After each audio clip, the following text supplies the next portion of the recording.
ብርሃን ባለበት መንግስት ባለበት ህግ ባለበት ተሳቀውና ተሸማቀው ለነፍሳቸው ፈርተው እንዲኖሩ ለተደረጉ ኦርቶዶክሳውያን ወንድሞቻችን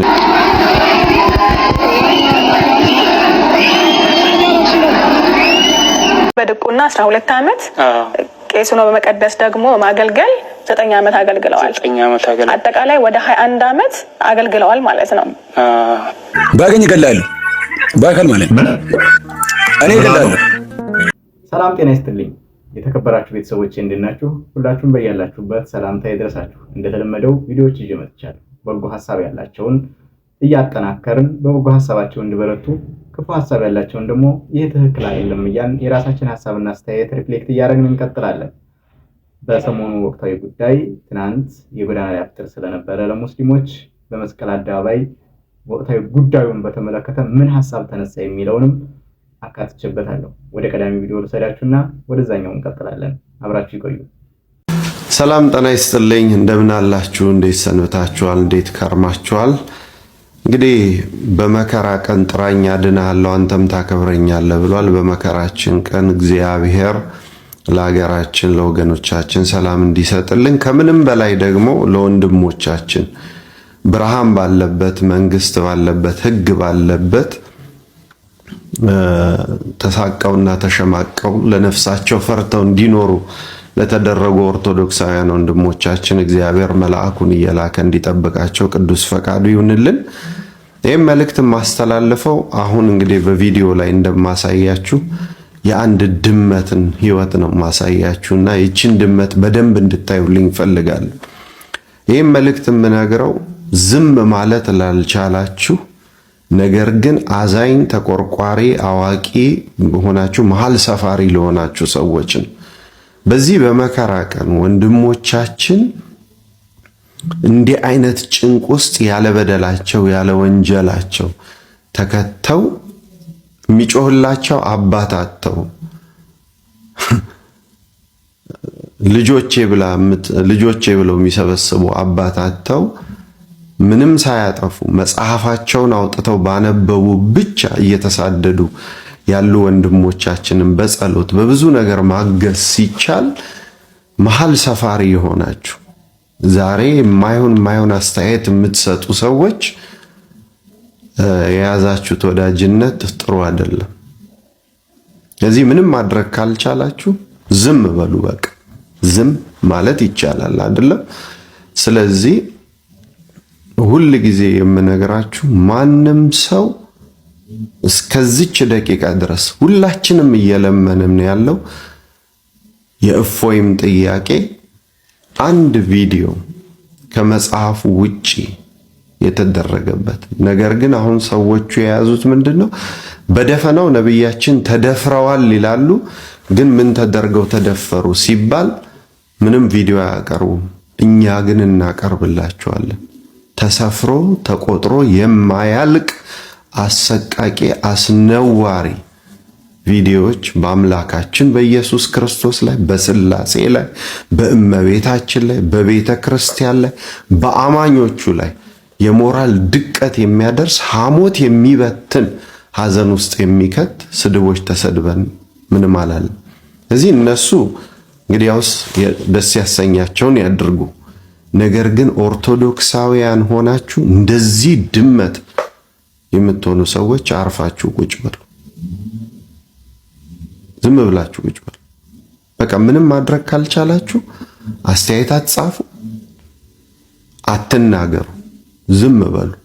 ነገር ግን እውነትን ማወቅና ከኢየሱስ ክርስቶስ ጋር መሆን ከፈለጋችሁ ግን ጠይቁ። እስኪ እስልምና የተንቋሸሸበትን ቪዲዮ በማስረጃ ያሳዩን። ነብዩ የተሰደቡበትን ቪዲዮ ወር ኦዲዮ አሰሙን በሉና ጠይቁ። ያ እውነተኝነታችሁን ያረጋግጣል። አለበለዚያ ግን እንደዚህ ዶሮ መበላት ይመጣል። በማንኛውም ከዶሮና ከድመቱ ተማሩ። ይቆየ።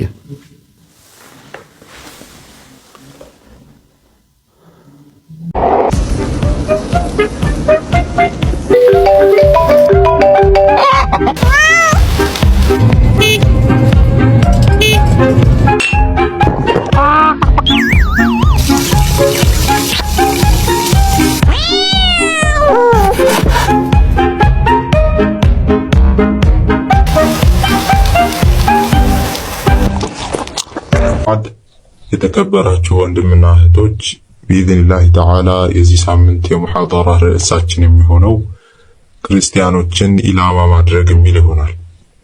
በሙሽሪኮች ደም ዙሪያ ያለው መሰረታዊ ሁክም ደማቸው የተፈቀደ መሆኑ ነው። ምክንያቱም አላህ ሱብሓነሁ ወተዓላ ሱረቱ ተውባ አንቀጽ 5 ላይ እንዲህ ይላል فإذا انسلخ الأشهر الحرم فاقتلوا المشركين حيث وجدتم ወንድማችን እያለ ያለው መሃል ሰፋሪነት ቢቀር እንደው እናንተ ታዋቂ ሰዎች ኦርቶዶክሳውያንን ብላችሁ ተጽዕኖ ፈጣሪ ነን ብላችሁ የምታስቡ ሰዎች አትሊስት አምላካችሁ ሲሰደብ እንኳን ባያማችሁ ወይም ደግሞ ቤተክርስቲያን ስትሰደብ ክርስቲያኖች ሲሳደዱ ለመታረድና ለመገደል ሲፈለጉ እናንተን ባያማችሁ አትሊስት ዝም ማለት ትችላላችሁ ነው መልእክቱ። ስለዚህ እባካችሁ አንድ ቀን እንደዚህ ዶሮ መበላት ሳይመጣ አሁን ብትነቁ ጥሩ ነው። ከዛ ውጭ ደግሞ ዝም በሉ። በድቁና 12 ዓመት ቄስ ሆኖ በመቀደስ ደግሞ ማገልገል 9 ዓመት አገልግለዋል። አጠቃላይ ወደ 21 ዓመት አገልግለዋል ማለት ነው። እንደዚህ ያለ አማኝነትን ጥርጣሬ ውስጥ የሚያስገባ ምን ነገር ኖረ? ሃይማኖቱን ጥርጣሬ ውስጥ የሚከት ምን ነገር መጣ? ማይማካ ብለው ተረት እንደ ተረት አድርገው ውስጡን ለቄስ ይሏታል። ውስጡን ለቄስ ማለት ምንድነው? ውስጧን ቄሶች እንጂ ሌላው ቁብ የለውም፣ ለማወቅ መብት የለውም። ለኔ ጥያቄ ሆነችኝ። ቅዱስ ሚካኤል እውነት በቃ ይቺ አባባል ውስጡን ለቄስ የምትለው አባባል ናት ከኦርቶዶክሳዊ ተዋህዶ ሃይማኖት ወይም ከክርስትና ወደ እስልምና እንድለወጥ ያደረገችው ማለት ነው። ይሄ አባባል ነው እንጂ ሲጀመር የክርስትና አስተምሮ ነው ወይ ነው ጥያቄው። እንግዲህ ሰውየው 12 ዓመት በድቁና 9 ዓመት በቅስና ያገለገለ ከሆነ አንደኛ ውስጡን ለቄስ የሚባለውን ለማወቅ ደርሷል። ኦሬዲ ቄስ ስለሆነ ቄሶች የሚያውቋት ሌሎች የማያውቋት ነው። ለምንድን ነው ብዬ ስጠይቅ ነው ያለው ዘይነሱ ቄስ ከነበረ ያውቀዋል ማለት ነው። ስለዚህ ለሌላው ማሳወቅ ነው የነበረበት። አረ መድኃኒዓለም ግን እንደዚህ አይነት ቪዲዮ ስትሰሩ አትሊስት ይሄ ሰው ይገምተናል መባል አለበት። እንደዚህ አይነት ቪዲዮዎች ብዙ ጊዜ እናያለን። በተለይ የፕሮቴስታንት ሃይማኖቶችም ስለ ኦርቶዶክስን መከራከር ሲፈልጉ እኔም እኮ ሰንበት ተማሪ ነበርኩ፣ እንደዚህ አይነት ደብር አገለግል ነበር፣ ዘማሪ ነበርኩ፣ ከዚህ ደርሶ ከዚህ ዲያቆን ነበርኩ ማለት ይበዛልና አንዳንዴ ውሸታቸውን ነው። እውነታቸውን የሆኑት ደግሞ ቤተክርስቲያኒቱን ሳያውቋት፣ ሳይረዷት፣ ሳያጠኗት፣ ሳይሰሟት ሲቀሩና ይሄዳሉ። በነገራችን ላይ ሃይማኖት መቀየር እኮ ኖርማል ነው። ኖርማል ነው ማለት ነው አንድ ሰው ከአንድ ሃይማኖት ወደ ሌላ ሃይማኖት ሊሄድ ይችላል። ያመነ ሊከዳ ይችላል። ክዶ የነበረ ያላመነ ደግሞ አምኖ ወደ ቤተክርስቲያን ሊመጣ ይችላል። ይሄ እስከ ዓለም ፍጻሜ ድረስ የሚቀጥል ጉዳይ ስለሆነ ማለት ነው። ነገር ግን እኔ በጣም የገረመኝ ይሄ ቄስ ነኝ ያለው ሰውዬ አሁን ሼክ የሆነው ወይም ደግሞ ኡስታዝ የሆነው በዚህ መልኩ አልጠበቅኩም ነበር። ምክንያቱም ቄስ ነኝ ካለ ዲያቆን ነኝ ካለ በትክክል ከክርስትና ወደ ሙስሊም ሽፍት ያደረገበት የዶክትሪን አስማማው ያለ አልጓጥለት ያለ የዶግማ የቀኖና ትምህርት ሊያመጣ መስሎ ነበር። ውስጡን ለቄስ የሚለው ጥቅስ ነው እንግዲህ ሙስሊም ያደረገው። ተው ወገኖች ተው፣ በማርያም ተው። እሺ ደግሞ አሁን የመስቀል አደባባይን ቅንጫቢ ላሳያችሁ።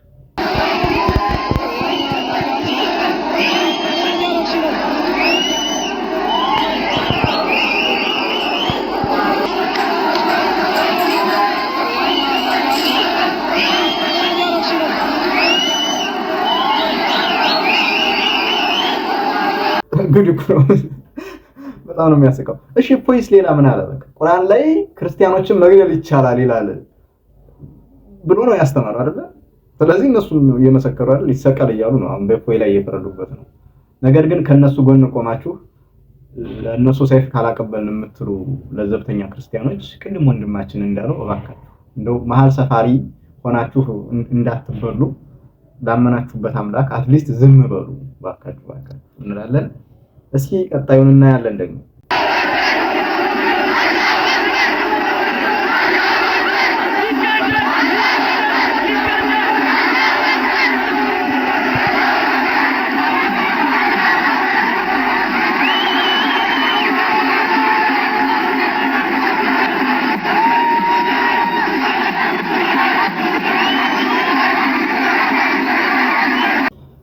ይሄው ነው እንግዲህ ይገደል እየተባለ ነው እንግዲህ ሞት ኦልሬዲ ተፈርዶበታል። ልጁ ቢያገኙት ሊተውት እንደማይችሉ ማመን ይቻላል።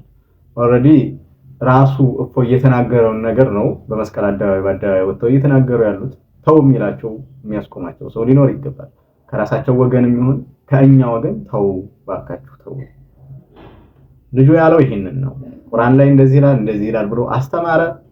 እናንተ ተቆጣችሁ። ቁጣው ደግሞ ይገደል የሚል ከሆነ እፎይም መጽሐፉ ይግደሉ ይላል ብሎ ነው ያስተማረው። ለምን ተቆጣላችሁ ነው ፖይንቱ። ከዛ በተጨማሪ ይህንን ራሱ በተለይ ይሄ የጎዳና ያፍጥሩን የሚቃወሙ አንዳንድ ሙስሊሞች ብቅ ብለዋል። እያቸው ሹፍ የጎዳና ይፍጠር። ይሄ እንግዲህ የዛሬ ዓመት ነው እንዳትሉኝ፣ አምፖሎቹ ምኖቹን እዩ ማለት ነው የአዲስ አበባውን ሁላችሁም። እንግዲህ እኛ የጎዳና ይፍጠርን ስንቃወም ይሄውና የቡና ጨዋታ ስለሚመስል ነው። ገብቷችኋል አለ ወንድና ሴቱ እንዴት ተቀላቅሎ እንደሚጨፍር እዩ። ወላሂ በብዛት እንደው ጨዋታ ላይ እንደው ማይታችሁ ከሆነ ሴቶች በአንድ ረድፍ ነው የሚሆኑት፣ ግን ደግሞ እዚህ ጋር እዩ ተቀላቅለው ማለት ነው። ምን አይነት አሳፋሪ ነገር ነው የተደረገ ያለው። ለዚህ ነው እየተቃወምን ያለ ነው። ተው ይሄ ይቅር። ቢያንስ የዛሬ ዓመት ደግሞ ጭራሽ ባናከብረው ምን ያደርጋል? ቢዳ ነው። ይኸውና ወንድና ሴት ግንኙነት እያደረጉ በየመንገዱ በየእንትኑ ሌሎች ቪዲዮዎች ደግሞ ለቅላችኋለሁ፣ የሚያሳፍሩ ቪዲዮዎች ማለት ነው። ግን እባካችሁ ለሞች ተነጋገሩና ይሄ ነገር ለአንዴና ለመጨረሻ ጊዜ በዚህ ዓመት ያብቃ። በቃ እባካችሁ ሁላችሁም ሼር አድርጉ፣ ኮፒ ሊንክ አድርጉ፣ ሪፖስት አድርጉ። በወንጀሉ እንጠየቅበታለን። ወላሂ ማስጠንቀቅ ግዴታችን ነው። እንግዲህ ይሄ ነገር ለሙስሊሙ ስርዓት ራሱ ጥሩ አይደለም እየተባሉ ነው። ቢተውትም ጥሩ ነው። ይሄ ዞሮ አይመለከተንም፣ የነሱ የራሳቸው ስርዓት ስለሆነ። ግን በዚህ ልክ ይገደል ማለቱ አሁኑ በራሳቸው ላይ ነው የፈረደው። በራሳቸው ላይ ነው የመሰከሩት። አንተን ባገኝ ይገላሉ ባከል ማለት ነው። እኔ ይገላሉ። ለምን ነው መገለይ? ይሄ ሰው የሚገል ይመስላል። ሲዩት እንደ ሽንኩርት ነው ማለት ነው። እስቲ አንተ ልብ አለ እኔ ልብ አለኝ አገሬ እነግርሃለሁ። እስቲ አንተ አውራ እስቲ እዚህ ሀገር ነኝ በልና እውነተኛ ሲያውራ ኔክ ሽንኩርት አለው ደግሞ ከተል ሙስሊም ይገባል ምናምን ትላለህ እንዴ?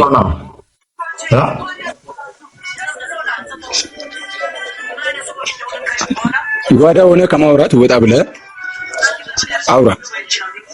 ወጣ ብል ምን ልታደርገኝ? እንደ ሽንኩርት ልከትፋኝ በደንብ አድርጊ ትበላኛለህ። ከዛ በኋላ ስለ ነብያችን ባወራ ምላስን የምቆርጠው ትበላኛለህ ወይ? ምክንያቱም ተፍሲር አልቁርጡቢ ቮሊዩም 2 ላይ ፔጅ 85 ላይ እንደኔ አይነቱን አርደህ እንድበላ ይፈቅድልሃል። በከተ ስጋ አልበላም። በከታሉ አንተ በከታሉ እኮ አንዳንድ ኢስላሚክ ጁሪስፕሩደንሲው ላይ ፔጅ 199 እና ፔጅ 202 ላይ አርደህኝ ደሜ መጠጣት ስጋዬን መብላት እንደምችል ስለሚፈቅድልህ ያው የሰይጣናዊ አስተምሮ ጭንቅላትን ስለሞላ ነው ለማረድ እንደዚህ ያለ ናፍቆት። ወንድሜ እንወዳለን። ከእንደዚህ አይነት ገዳይ መንፈስ እንድትወጣ ጸሎት እናደርግልሃለን። ወደህ አይደለም አንተ ይሄን አጋንንታዊ መንፈስ የተጠናወተ አርደሃለሁኝ ባገኝህ ባርድህ ደስ ይለኛል እንድትል ያደረገ ወንድሜ ሰይዶ ውቤ ወደህ አይደለም፣ የምሬን ነው የምልህ። አንተ ላይ ያለ ርኩስ መንፈስ ነው። እኛ ግን ብንሞትም አስቀድሞ ክርስቶስ ነግሮናል። ዮሐንስ ወንጌል ምዕራፍ 16 ላይ እነሆ ከምኩራብ ያወጣችኋል፣ ከዚህም በላይ ደግሞ ከዚህም በላይ ደግሞ የሚገድሏችሁ ሁሉ ጊዜ ይመጣል፣ ይህን የሚያደርጉት እኔና አብን ስላላወቁ ነው ይላል። ይህን የምታደርጉት እናንተ ለምንድን ነው ግን? እግዚአብሔርን ያገለገላችሁ መስሏችሁ ነው። ምክንያቱም ሱረቱ ማኢዳ 33 ላይ አላህና መሐመድን የሚናገሩትን እጅና እግሮቻቸውን እያፈራረቃችሁ ቁረጧቸው፣ እንዲሁም ግደሏቸው ስለሚል ማለት ነው። እረዷቸው ስለሚል ማለት ነው። ወንድሜ ወደ አይደለም፣ የምሬን ነው። ይሄ ነፍሰ ገዳይነት መንፈስ የተጠናወተ ወደ አይደለም። ዮሐንስ ወንጌል ምዕራፍ 8:44 ላይ ቁጥር 44 ለማለት ነው እናንተ ከአባታችሁ ናችሁ ይላል። እናንተን ማለት ነው ከዳቢሎስ እናንተ ከአባታችሁ ከዳቢሎስ ናችሁ፣ እርሱ ሐሰተኛ የሐሰት አባት ነው ይላል። አባታችሁ ምንድነው? ሐሰተኛ የሐሰት አባት። ልክ መሐመድ ሐሰትን እንዳስተማረ ስትራው ፈታባሪ ቮሊዩም 6 ፔጅ 111 ላይ ሐሰተኛ እንደነበር ስለሚናገር፣ እንዲሁም ደግሞ ዋይድ አስተዲን 249 ላይ እንዲሁም ደግሞ ሱራ 16:106 ላይ ምላሶቻችሁ በሚመጥኑት ውሸት ልትቀፉ ተፈቀደላችሁ ስለሚል፣ ስለዚህ እናንተ ከአባታችሁ ከዳቢሎስ ናችሁ ይላችኋል መጽሐፍ ቅዱስ ዮሐንስ ወንጌል ምዕራፍ 8 ቁጥር 44 ላይ ማለት ነው። የአባታችሁን ምኞት ልታደርጉ ትወዳላችሁ ይላል። የአባታችሁ ምኞት ምንድነው? ነፍስ መግደል። እርሱ ሐሰተኛ ሐሰት አባት ነው። የአባታችሁን ምኞት ልታደርጉ ትወዳላችሁ። እርሱ በእውነት አልቆመም። ውሸትን ሲናገር ከራሱ ነው። ነፍሰ ገዳይ ነው ይለዋል። ሰው እናንተም የአባታችሁን ፈለግ ስለምትከተሉ ነፍሰ ገዳይ ናችሁ። ሱናን አናሳኢ 40:73 ላይ፣ ሱናን አናሳኢ 40:63 ላይ፣ ሱናን አናሳኢ 40:59 ላይ፣ የሴቶች ምዕራፍ 89 ላይ አራጅ ናችሁ። ይሄ መንፈስ ስለተጠናወታችሁ ማለት ነው። እንድታርዱ እንገሉ ስለሚፈቅድልን እና እኛ ግን ጳውሎስ ምን ይለናል? ለእንደናንተ አይነቱ አራጅ ሲመጣ፣ ለአንተ አይነቱ አሳዳጅ ሲመጣ በሮሜ መልእክቱ ምዕራፍ 12 ቁጥር 14 ጀምሮ ለሚያሳድዷችሁ ጸሎት አድርጉላችሁ፣ ለሚረግሟችሁ መርቋቸው ይላል። መርቁ እንጂ እንዳትራገሙ ይላል። ቀኝህን ለሚመታ ግራህን ስጠው ይላል ክርስቶስ። ደግሞ አይ ቲንክ ማቴዎስ ወንጌል ላይ ምዕራፍ 5 ከቁጥር 10 ምናምን አካባቢ እንደዛ አካባቢ 10-11 አካባቢ እንዲሁም ደግሞ ታላቁ ሐዋርያችን ቅዱስ ጳውሎስ እንዲህ ይላል በሮሜ መልእክቱ ምዕራፍ 8 ቁጥር 36 ጀምሮ ቀኑን ሙሉ ስላንተ እንገደላለን፣ እንደሚታረዱ በጎችም ተቆጠረን። በዚህ ሁሉ ግን ከአሸናፊዎች እንበልጣለን። በምን? ከፍታ ቢሆን ዝቅታ ቢሆን፣ ኃያላት ቢሆኑ ገዢ ቢሆን፣ የሚመጣው ቢሆን ያለው ቢሆን፣ የሚሄደው ቢሆን እንዳንተ አይነቱ ጩቤ የሚመዝ ቢሆን፣ በሁሉ ከአሸናፊዎች በማን እንበልጣለን? በክርስቶስ እንበልጣለን ይላል። እና ደስ እያለን ነው እኛ ክርስቶስን በፍቅር የምንሰብከው። ደስ እያለን ነው ስለሱ የምንከፍለውን መስዋዕት የምንቀበለው። አንተ ግን ስታርድ እንኳን ፊትህን ሸፍነህና ተደብቀህ ጥቁር ለብሰህ ሐዘን ለብሰህ ነው።